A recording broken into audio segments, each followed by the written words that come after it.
Video শুরুতেই জিভে সবার জল এনে দিলাম, তাই তো?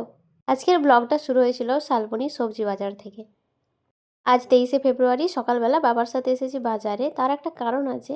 এই যে দেখছো আমার শখের ফোনের শখের চার্জার, এটা রয়ে গেছিলো দিদি বাড়িতে। তোমরা অনেকেই জানো আমি দিদি বাড়ি গেছিলাম আমার দিদির মেয়ের অন্নপ্রাশনে।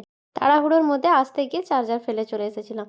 চার্জার ছাড়া তো ফোন অচল, তাই সকালবেলায় জামাইবাবুকে ফোন করে বলেছিলাম যেন বাসে তুলে দেয়। বাসে তুলেও দিয়েছিল। আমি সকালে বাবার সাথে এসেছিলাম বাস থেকে নামাতে, আর বাবা বাজার টাজার সেরে নিচ্ছে। চার্জার, হেডফোন এইগুলো যদি কোথাও রয়ে যায় মাথা খারাপ হয়ে যায় একদম। এদিকে বাজারে দেখো এঁচোড় আমদানি হয়ে গেছে। বাজারে কেন, আমার বাড়িতেও এঁচোড়, সজনে ডাঁটা সমস্ত কিছু আমদানি হয়ে গেছে। এই যে দেখছো দোকানটা, ভুসিমালের অনেক কিছু এখানে আছে, কলাই টলাই, চাল ডাল, অনেক রকম মশলা। এটা আমাদের শালবনী বাজারের মধ্যে থাকে। আমি ছোট্ট থেকে জেঠুকে দেখে আসছি এরমভাবে বসতে। দোকানটা বেশ সুন্দর গোছানো পরিপাটি। এরপর এসেছিলাম মাছের বাজারে। বাটা মাছ আজকে নেব, আমার খুব ভালো লাগে এই বাটা মাছটা। মা একটা তেল ঝাল করে দুর্দান্ত। তো আজকে ফ্রেশ বাটা পেয়ে নিলাম।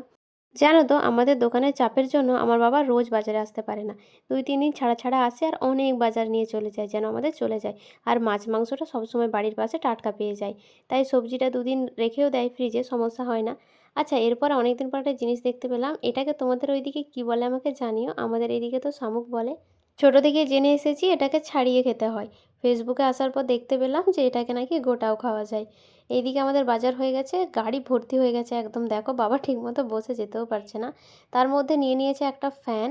ফ্যানটা বাড়ি গিয়ে তোমাদের দেখাচ্ছি। গরম তো পড়েই গেছে। আমাদের দুয়ারে যে ডাইনিং টেবিলটা আছে নতুন, ওটার ওপরে লাগানো হবে এই ফ্যানটা। আমার বাবা একটা হাই স্পিড ফ্যান নিয়েছে। বাড়ি এসে সঙ্গে সঙ্গে এটা ফিটিং করাও শুরু হয়ে গেছে বাবার। একটা কাজও আমার বাবা ছোট থেকে দেখে আসছি ফেলে রাখতে পছন্দ করে না। কোনো কাজ সে ফেলে রাখবে না। তো দেখো আমি কি নিয়ে এসেছি।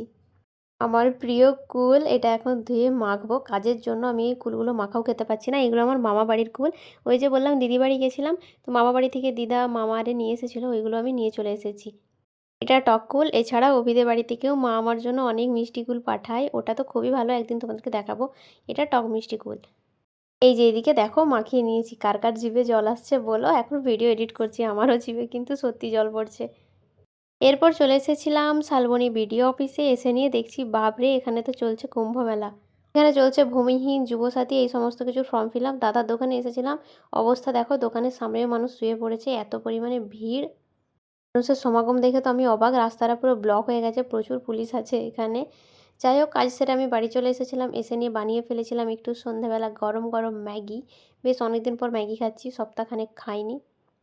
আর আমি তো একা খেলে হবে না, আমার একটি ল্যাজ আছে। সঙ্গে সঙ্গে বাটি নিয়ে চলেও এসেছিলো, এখন আর খেতে চাইছে না। মা আবার ওকে এখন খাইয়ে দিচ্ছে। যখন আমি নিয়ে এসেছিলাম সঙ্গে সঙ্গে বাটি নিয়ে চলে এলো আমার রুমে। তখনই খাবার দিয়ে দিয়েছি, আর খেতে চাইনি। একবার কুল খেয়ে শান্তি হয়নি, আবার সন্ধেবেলা নিয়ে বসে পড়েছি। আমি যেখানে থাকি তার বাম দিকে থাকে কুলের ঝরা সব সময়।